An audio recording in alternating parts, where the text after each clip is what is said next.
अस्सलाम वालेकुम dear learners, कैसे आप सब। उम्मीद करता हूं कि आप सब खैरियत से होंगे। Okay, once again welcome to Shahid service education point. बेटा, हम बात कर रहे थे इम्यूनोलॉजी की, तो मुझे उम्मीद है कि आप लोगों ने वो वाला लेक्चर बहुत अच्छे से पढ़ा होगा। अभी खास कुछ रिस्पॉन्स नहीं मिला, तो क्यों नहीं मिला? क्योंकि लेट वीडियो मैंने अपलोड किया था। लेकिन मैं आज बहुत उम्मीद करता हूं कि आज का लेक्चर जो है, आप दोनों लेक्चर्स देखेंगे। देखो, अगर आप ये वाला लेक्चर पहले देख रहे हो तो आपको समझ में नहीं आएगा। आपको क्या करना है, प्लेलिस्ट में जाके इम्यूनोलॉजी का पार्ट फर्स्ट देखना है। तो आज हम पार्ट सेकंड की बात करेंगे। इसी के साथ आज हम ये सारी चीजें यानी इम्यूनोलॉजी जो टॉपिक है आज वो कवर करके देंगे। आज बिल्कुल to the point and simple होने वाला है। आज के इस लेक्चर में क्या होने वाला है, एक तो हम एक्वायर्ड इम्यूनिटी पढ़ेंगे, प्लस और एक क्लासिफिकेशन है एक्टिव इम्यूनिटी किसको कहते हैं, पैसिव इम्यूनिटी किसको कहते हैं, वो सारी चीजें हम आपके साथ डिस्कस करेंगे। सबसे बड़ी बात जो है, जो एक्वायर्ड इम्यूनिटी है, मैंने ऑलरेडी कहा इनेट की अगर हम बात करेंगे वो कॉन्जेनिटल है, it is present since the birth, right. लेकिन अगर मैं एक्वायर्ड की बात करूंगा, it is based on immunological memory. Immunological memory, ये इम्यूनोलॉजिकल मेमोरी क्या है? फॉर एग्जाम्पल, जब फर्स्ट टाइम कोई एंटीजन अटैक करता है ना बॉडी में, तो ये अंदर से जो एक मैकेनिज्म है उसको रिकॉग्नाइज करता है, मेमोराइज करता है। तो इसको हम कहते हैं प्राइमरी एंटीजन, या जो प्राइमरी प्रोसेस, वो हम आगे आपके साथ डिस्कस करेंगे। प्राइमरी रिस्पॉन्स वो आगे हम आपके साथ डिस्कस करेंगे। आपको क्या याद रखना है कि जो that time kind of immunity that we acquire through life, that is called acquired immunity. ठीक है, इसमें कुछ पिन पॉइंट्स है दिमाग में रखने हैं, वो सारी चीजें आज हम आपको के साथ डिस्कस करेंगे कि एंटीबॉडी का स्ट्रक्चर कैसे होता है, कितने इम्यूनोग्लोबुलिन्स होते हैं इसके साथ अटैच, तो वो भी हम आपके साथ डिस्कस करेंगे। उसमें डेफिनेटली कल आपके एग्जाम में क्वेश्चंस आ सकते हैं। तो चलिए बेटा स्टार्ट करते हैं। और हाँ, स्टार्ट करने से पहले, if you are very much new to this channel, so first of all do subscribe and like and share this video, okay. And once again, if you really want to join my paid batch, तो already कल की जो surprise है ना, बहुत सारे बच्चों ने अल्हम्दुलिल्लाह ज्वाइन किया है। तो आप भी वेट ना करो, don't think, just join my class. तो ज्वाइन करने के लिए सिंपल यार contact me and see the surprise, okay. तो चलिए बेटा स्टार्ट करते हैं। यहां पे इंपॉर्टेंट पॉइंट से अगर मैं डिस्कस ज्यादा नहीं करूंगा ना, लेकिन इन पॉइंट्स को बेटा याद रखो। तो पहले स्टार्ट करने से पहले हम आपसे एक रिक्वेस्ट करते हैं कि जल्दी से यार एक स्क्रीनशॉट उठाओ। यस, तो यहां पे देख लो, ये एक्वायर्ड हो गया, ये वाला, okay. Now you can take, ऊपर एक्वायर्ड इम्यूनिटी आएगा, ठीक है, लिखना। तो इसका आप yes take a screenshot, okay fine. Yes, तो क्या है हमारा टॉपिक? हमारा टॉपिक है एक्वायर्ड इम्यूनिटी। एक्वायर्ड इम्यूनिटी में 5-6 पॉइंट्स याद रखेंगे, बहुत सिंपल, बहुत इजी है। जो मैंने लिखा इसी पे फोकस करो, because this content is directly from NCERT class 12th। तो इंपॉर्टेंट कंटेंट है बेटा। तो चलिए बेटा स्टार्ट करते हैं। पहला पॉइंट क्या है, देख लो, acquired immunity is pathogen specific. आपको याद है मैंने कल आपको बताया था, इनेट इम्यूनिटी की अगर हम बात करेंगे वो नॉन स्पेसिफिक है, लेकिन ये क्या है, इट इज स्पेसिफिक। हो गया ना, एक टर्म डिफरेंस हो गया ना। आपने डिफरेंशिएट किया ना कि इनेट का मतलब क्या है और एक्वायर्ड का मतलब क्या है। Innate is non specific but here acquired is specific. The point is clear. तो question can be asked which is specific, which is non specific. Question बनता है बेटा, इजी होगा। Number next, yes this is very much important. वहां पे question आएगा, which of the following is not based on memory. It is not based, innate is not based on memory but it is characterised bye memory. अब sir memory क्या है, sir क्या बोल रहे हो, मेमोरी क्या है? भाई यार होल्ड ऑन, अभी इस वाले पॉइंट में आपको समझ आएगा। देखो, this means, what means memory means our body when it encounters a pathogen for the first time। अगर हमारे बॉडी में अंदर कोई एंटीजन चला गया पहली बार, it will definitely cause a reaction inside।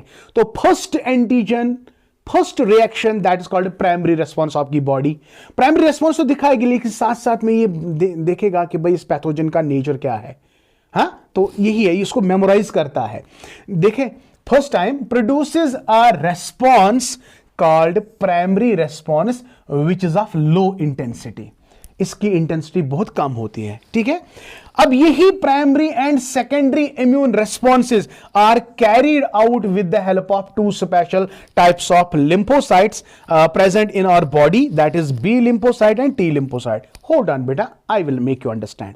जब पहली बार पैथोजन हमारे बॉडी में चला जाता है तो अंदर से ये इसको इम्यून सिस्टम का एक मैकेनिज्म है, इसको मेमोराइज करता है, ये मेमोराइज करता है इसका नेचर क्या है और ये वापस जवाब देता है।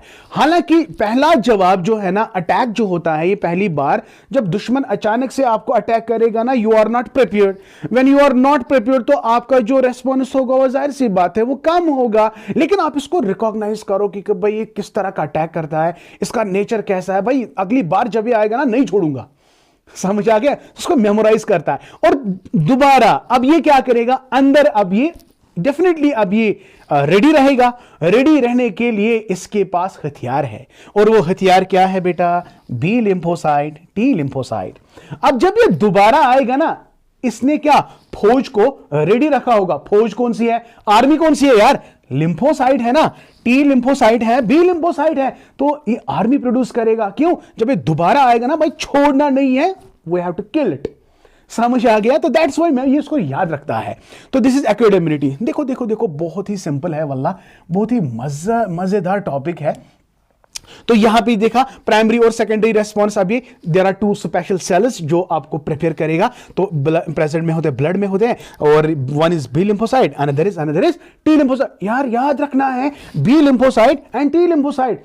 वहां पे मैंने न्यूट्रोफिल्स, मोनोसाइट्स, मैक्रोफेजेस, वो सारी चीजें कही इननेट में, लेकिन यहां पे मैंने क्या किया, मैंने लिखा B lymphocyte, another T lymphocyte. अब देखो मसला, ये जो बी लिम्फोसाइट्स है, it will produce an army of proteins. ये आर्मी ऑफ प्रोटीन्स क्या है? नथिंग बट एंटीबॉडी बनेगा ना।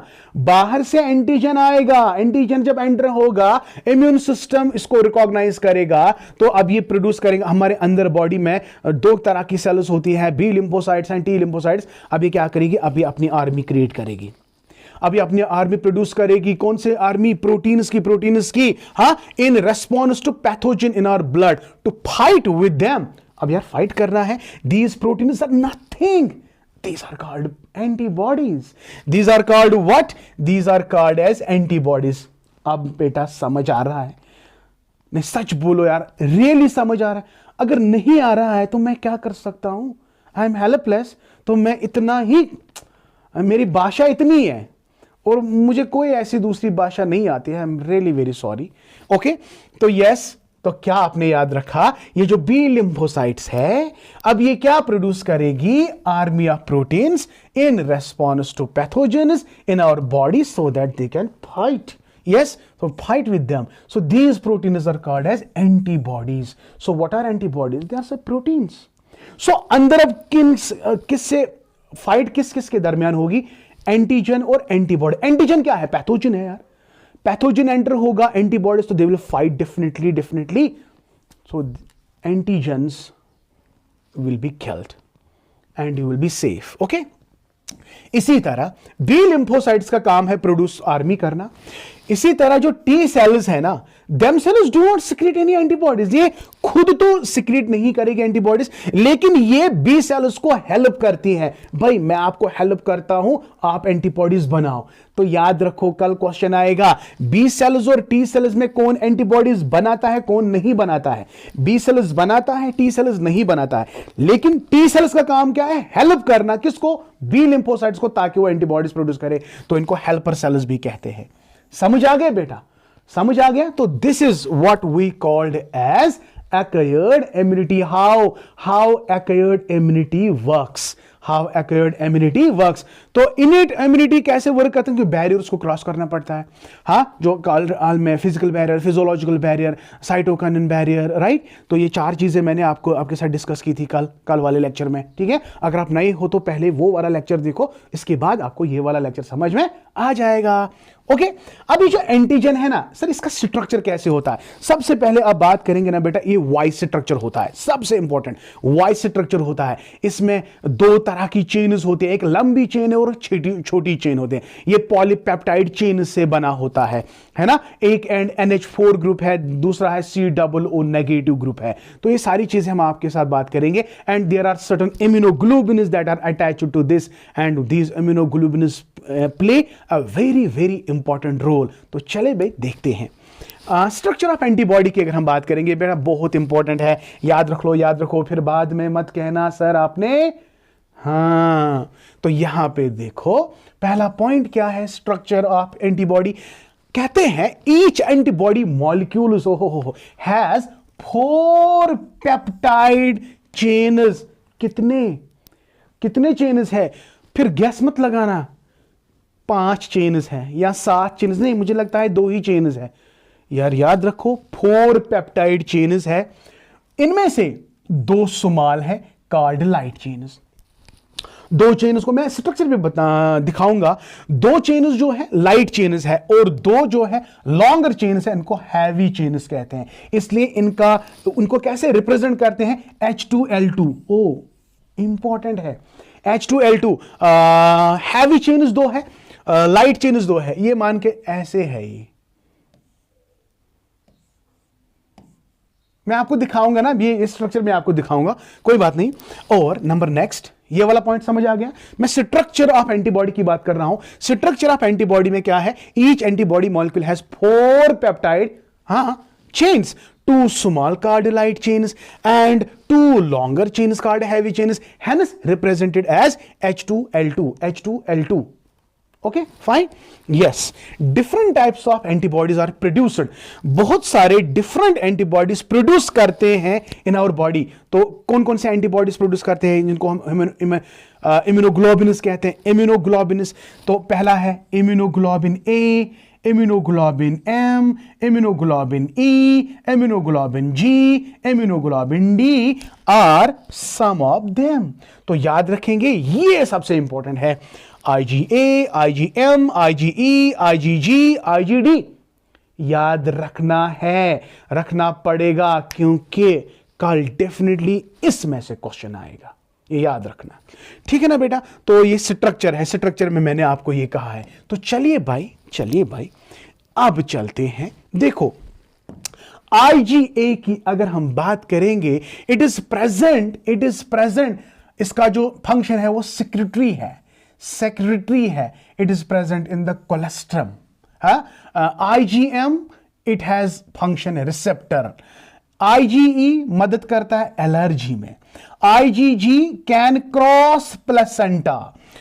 IgD भी क्या है? ये भी रिसेप्टर है। तो ये याद रखेंगे। कभी क्वेश्चन आता है IG which of the following can cross the placenta? It is IgG।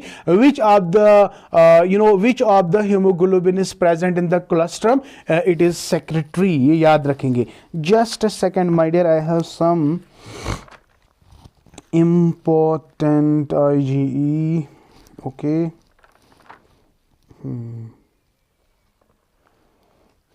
Yes.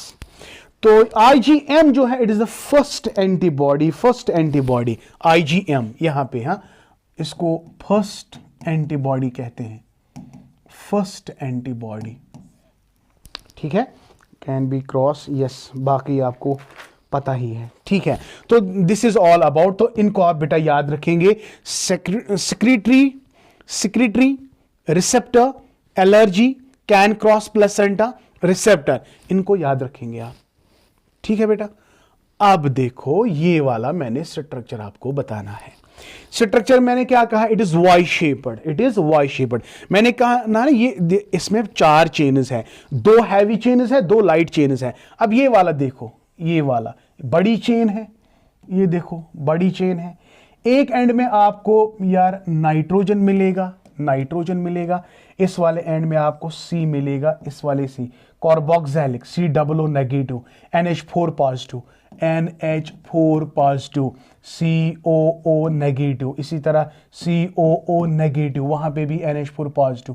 तो इनको इनको इनको कहते हैं ये ना वाई स्ट्रक्चर। ये क्वेश्चन आ सकता है what is the structure of it, is Y structure, right. तो ये वाला देखो, ये लाइट चेन्स है, लाइट चेन्स एंड ये लाइट चेन्स है, ठीक है ना बेटा, ठीक है ना, is that clear, is that clear. तो ये सल्फर बॉन्ड से यहाँ पे S S S S sulphur bond से सल्फर सल्फर सल्फर, ये याद रखो। और ये जो ये वाला आप देखते हो ना, ये है, it is antigen binding site. जब एंटीजन आएगा ये इससे बाइंड हो जाएगा, यहां से भी है, it is antigen binding site, ठीक है ना। उम्मीद करता हूं कि स्ट्रक्चर भी आपको समझ आ गया। तो आगे बढ़ते हैं। अब देखो एक्टिव इम्यूनिटी क्या है और पैसिव इम्यूनिटी क्या है। एक्टिव इम्यूनिटी क्या है, पैसिव इम्यूनिटी क्या है। फॉर एग्जाम्पल अगर आपको कोई बाइट देता है, स्नैक बाइट देता है, तो वो अंदर एंटीजन डालेगा ना, लेकिन अब हमें क्या करना है, हमें you are not ready to fight with that because you don't have such antibodies that can fight with that poison. तो आपको एक एंटीडोट दिया जाता है, एंटीवेनम दिया जाता है। एंटीवेनम के अंदर क्या, वो एंटीबॉडीज होती है जो इस पॉइजन के साथ क्या कर सकता है, फाइट कर सकता है। ये एग्जाम्पल मैं आपको बताऊं, वो पैसिव एक्टिव है। देखो बेटा, एक्टिव का मतलब क्या है, एक्टिव को समझते हैं by following points. When A host यानी कोई हम इज एक्सपोज टू एंटीजन, अगर कोई होस्ट एक्सपोज हो जाएगा, इसके बॉडी में एंटीजन चला जाएगा, which may be in the form of या लिविंग होगा या डेड माइक्रोहोब्स होगा या कोई अदर प्रोटीन होगा, ठीक है बेटा। एंटीबॉडीज आर प्रोड्यूसर, जाहिर सी बात है आपके बॉडी के अंदर एंटीबॉडीज प्रोड्यूस होंगे। This type of immunity is called active immunity. For example कोई एंटीजन मेरे बॉडी के अंदर चला गया, तो अंदर से ऑटोमेटिकली, जब ऑटोमेटिकली अंदर का मैकेनिज्म ऑटोमेटिकली आपके अंदर क्या एंटीबॉडीज बनना शुरू करेगा, तो that kind of immunity is called active immunity. I hope it is clear to you. और ये जो एक्टिव इम्यूनिटी है ये स्लोली अपना काम कर रहा है, लेकिन इफेक्टिव रेस्पॉन्स दिखाता है, ठीक है। तो active immunity is slow and takes time to give it is full effective response. For example, injecting the microbes deliberately during immunization or infection, organisms gaining access into the body during natural infection induce active immunity. अब देखो यहां पे दो किस्म का है। अगर हम एक्टिव इम्यूनिटी की बात करेंगे, एक तो नेचुरल है, अनदर आर्टिफिशियल है। नेचुरल भी मैंने क्या कहा, नेचुरल में सिंपली माइक्रो ऑर्गेनिज्म आपके बॉडी में चला गया तो नेचुरली आपके अंदर एंटीबॉडीज बनना शुरू हो जाएगा। आर्टिफिशियल में हम बच्चे को वैक्सीन करते हैं, इम्यूनाइजेशन के लिए रहते हैं, तो आर्टिफिशियली हम इंजेक्ट एंटीबॉडीज को ये करते हैं ताकि अंदर आपके एंटीबॉडीज जल्दी जल्दी बने, तो दैट इज कॉल्ड आर्टिफिशियल। देखो यहां पे active immunity is slow, okay. Injecting, yes, injecting the microbes deliberately, हम माइक्रोब्स को डिलिबरेटली इंजेक्ट करते हैं ताकि इससे अंदर आपके ऑटोमेटिकली क्या बनना शुरू हो जाएगा, एंटीबॉडीज बनना शुरू हो जाएगा। So that is why it is two types, natural और आर्टिफिशियल। बहुत सिंपल है ना, यस बहुत सिंपल है। एक्टिव इम्यूनिटी हो गया ये। Another is passive immunity. देखो पैसिव इम्यूनिटी क्या है, व्हेन रेडीमेड एंटीबॉडीज, अब एंटीबॉडीज की मैं बात कर रहा हूं, अगर readymade antibodies directly given to protect the body against foreign agents, it is called as passive immunity. Do you know why mother's milk is considered very essential? आपको पता है मदर्स मिल्क को क्यों एसेंशियल माना जाता है न्यूबॉर्न इन्फेंट के लिए? क्योंकि ये जो येलोविश फ्लूइड होता है जिसको हम कहते हैं कोलेस्ट्रम, ये secreted by mothers during the initial days of lactation has abundant antibodies. इस कोलेस्ट्रम में बहुत abundant antibodies होते हैं like IgA। तो IgA जो अभी मैंने कहा IgA abundantly present होते हैं to protect the infant। ये it is natural. It is natural. The fetus also receives some antibodies from their mother through the placenta during pregnancy. These are some examples of passive immunity. I hope बेटा आपको ये समझ आ गया ये passive immunity का मतलब क्या है। अब ऐसा जो है ना कोलेस्ट्रम डायरेक्टली बच्चे में जाता है, इट इज नेचुरल, लेकिन अगर डॉग फॉर एग्जाम्पल या स्नैक बाइट करेगा तो ये एंटीजनस हमारे बॉडी के अंदर चला जाएगा, लेकिन उसके रिलेटेड हमारे बॉडी के अंदर एंटीबॉडीज तो नहीं है ना, तो हम इसको एंटीवेनम देते हैं। एंटीवेनम में वो एंटीबॉडीज होती हैं जो विनम के साथ फाइट करेंगे। That is called artificial, that is called artificial but what passive immunity, क्योंकि बॉडी आप खुद आपके अंदर बॉडी के अंदर वो एंटीबॉडीज नहीं थे, आपको आर्टिफिशियली वो इंजेक्ट किए गए। So that is why passive immunity is again natural. Natural की एग्जांपल क्या है? कोलेस्ट्रॉम की एग्जांपल है। और जब हम विनम की बात करेंगे तो that is artificial. I hope बेटा आपको समझ आ गया। उम्मीद करता हूं कि सारा टॉपिक आपको समझ आ गया। इंशाल्लाह इसको लेकर इम्यूनोलॉजी को लेकर कल मैं 14 to 15 क्वेश्चंस एमसीक्यू बेस्ड लाने वाला हूं। जो हमने पढ़ा, जितना हमने पढ़ा, उसी चैप्टर को लेकर, उसी कंटेंट को लेकर हम आपके साथ एमसीक्यूज डिस्कस करने वाले हैं। मुझे उम्मीद है कि आप लोगों को आज का भी लेक्चर बहुत अच्छे से समझ आ गया होगा। कैसे पता चलेगा? जब ढेर सारे कमेंट्स मुझे मिलेंगे। ठीक है, okay, once again thank you, may Allah bless you and keep always learning.